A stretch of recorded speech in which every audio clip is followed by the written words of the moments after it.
Coaching is on everyone's mouth at the moment, and here are 3 ways to possibly fix it. Hello there, I'm Dejan, and welcome to a new video. I know I've been away for a while, I had to work a bit more, fortunately, but I am back, and I'm back with the hot topic of the moment for Tekken 8. Coaching. Everyone is talking about it, everyone is discussing it. It's always been around in Tekken, since Tekken 7, everyone was coaching everyone, but recently it's been more on the talk, as more professional player or ex-professional player came out and talked and expressed their opinion about that. And at the same time we got tournaments where actually not affiliated to the Tekken World Tour that are starting to ban it and not allowing it. Basically bringing room for more opposite opinion. First of all, what is coaching? In Tekken, as you will know, in a tournament match, you need to win 2 games to get over and pass your round. 3 if it's winner, loses or grand final. Now, between these games, if you win or lose the first one, you're allowed to get a coach. What is a coach? Is someone that comes to you and tells you, hey, look, he's doing this to you, you can just do this. It's like getting in the corner into a boxing match and getting advice from your trainer partner or your coach in that case.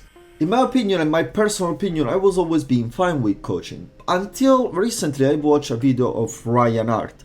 If you don't know who Ryan Hart is, well, he is probably one of the greatest and most prolific professional fighting game players of all times. He is up there in the Olympus, like a place where a little amount of people resides. People of the caliber of Sonny Fox, Justin Wong and Daigo, he's been there forever. He's been playing every fighting game since the dawn of time, and he has great results with, I think, 3 Evo champions, but I don't want to say that I'm wrong. Let's say multiple Evo champions, and he was professional player in Tekken, and he competed in Street Fighter, and King of Fighters, Street Fighter X Tekken. Literally, he was better than us at basically every fighting game.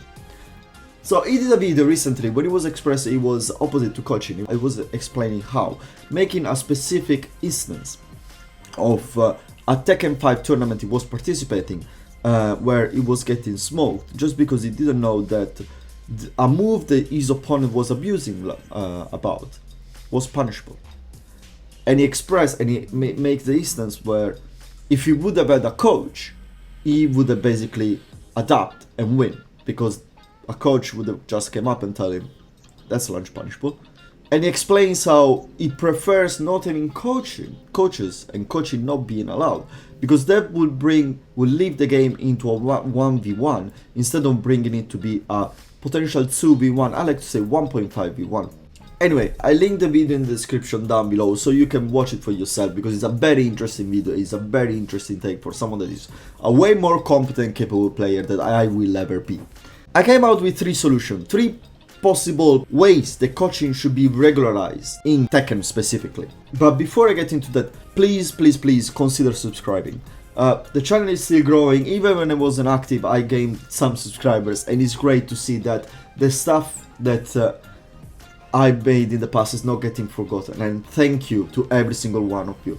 And if it's not the first, second, third time that you see this face, please consider pressing the red button. You no worries, I don't ask you to ring the bell. The bell is just a pain in the ass for everyone, but just please consider subscribe, and if you like to see more of Tekken stuff, it's gonna pop in your home and you might just click and watch it. Now, the first way to fix coaching is basically Ryan Hart's multiple professional player point of view, which is just to remove coaching at all. And here is where Ryan Hart instance comes into play, and he expresses how basically having a coach brings you an advantage, and at the same time makes it unbalanced for people that maybe is not a sponsored and professional player competitor, so it doesn't have access to a team. They don't travel as a team. They're not, basically they don't have anyone to go there and support them to coach. Let's make the instance, like I went to the VS fighting tournament, okay? Let's say that I am a decent player, okay? I'm not at my level, but I'm a god of destruction. I'm a very solid Tekken player. It might happen I made it in, I don't know, top 32. It might happen I end up on the stage, okay? It might happen as well that I'm having a very good first match against a pro player, and I maybe even take the match, because it happens. It might happen. Or either way, or I lose the match obviously against a professional player. Now, in that case, if I would be the losing one and I would like to have some suggestion, I would not have anyone coming up to me. helping me. While my opponent will definitely have another professional player that he travels with, and he's gonna go there, give him top-notch suggestions, making it very difficult for me and making his adaptation way easier. Taking away what is basically the mind game of, especially Tekken, of fighting games, of adaptation, especially in multiple sets, in multiple game sets, where maybe my opponent won because he was very good with his timing and he was very good with placing these very clutch lows. But being the one that plays and is getting affected by your opponent gameplay and understanding and adapting on your own is a complete different sport than having someone that is watching the game from outside, which has a more neutral point of view and comes to you and tells you, this is what he's doing, this is what he's doing right, this is what he's doing wrong, do this and you're gonna be alright. So I wasn't in this point of view, I wasn't one of the people that thought the coaching should have been removed. But I have to say, after I watched the video, I start to think that maybe coaches shouldn't be as free as it is now. So far at the moment in coaching, there is for coaching in Tekken 8, there is basically no rules whatsoever. There is no time, there is no limit amount of calls that you can make, there is nothing like that. The only rule that I know is in place for the Tekken World Tour is that you can have only one design coach, and that's it. Basically, you cannot have multiple people coming at the same time, you cannot have one person coming up and then on the second match maybe having someone else coming up. No, it's always the same person. But this is the only rule. And here I think is the biggest flaw in coaching. There is no regularization, there is not a rule set that puts boundaries and limits into coaching. It's basically like Wild West, where everyone can do everything they want. And this is basically point 2. How could coaching be seen and allowed in a tournament? It's basically just having allow for everyone, like this. And in my opinion, this doesn't feel good. It doesn't feel professional. There is no time limit, there is no limit of calls, there is no nothing.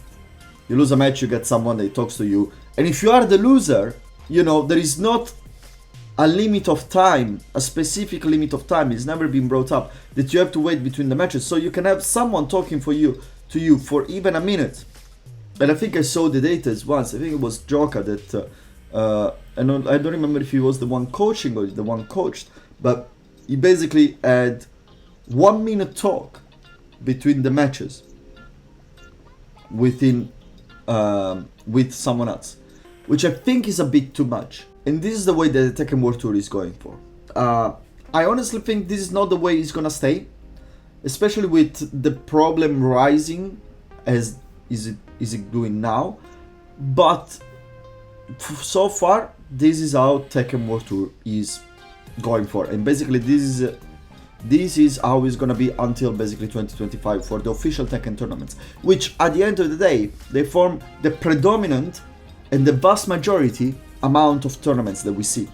And now for the point 3, we go to my personal solution. This is as basically my personal set of rules that I think it would work in a nice way for the tournament scenario. Now, one side of coaching that no one ever takes in consideration is the pool stages, or basically all the matches that you never see happening on stage.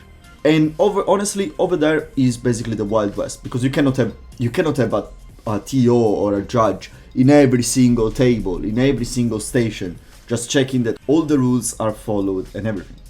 So what happens is that it's basically the Wild West. Until a certain point, until people goes there for fun, is actually is even understandable, you know. But at the same time, on a tournament point of view, you need a rule set to limit this as much as you can. So the way that I thought this could be done is just to allow coaching only on the first to 3 sets, which basically would bring coaching is allowed in winners, losers, and grand final only. And you can make only 1 call per set. And this call has a time limit of 45 and 60 seconds. It's basically a timeout. So like this, you get a coach when you actually need it. Because maybe in a first to 3 set, you're losing 2-0.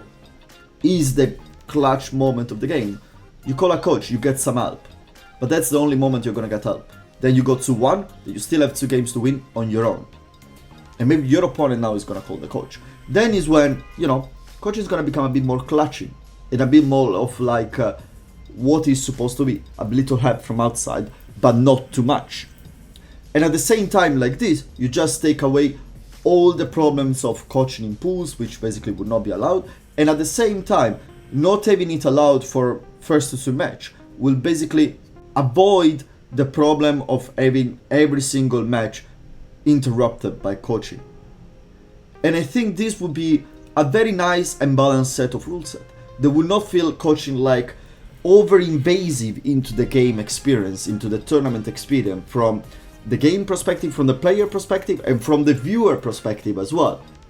Because let's be clear, when you're watching something on streaming, especially when you watch live and you cannot just skip, and you are there, maybe like I usually watch it on my couch, and I'm there, lying there on my couch, just waiting, and then there is like a minute coaching, then there is another game which lasts, 5 minutes, because a TEKKEN match which goes for 5 rounds, it lasts 5 minutes basically. So even less, like 3 to 5 minutes, then you have another minutes of break basically. So that feels wrong. And I honestly think this is the best way to still allow coaching, because it looks like it's the way the competitors wants to go, part of them at least, but to set boundaries and limits. Let me know in your opinion, let me know what's your opinion on that, because everyone is talking about it now, and I'm really curious to hear what you think about that.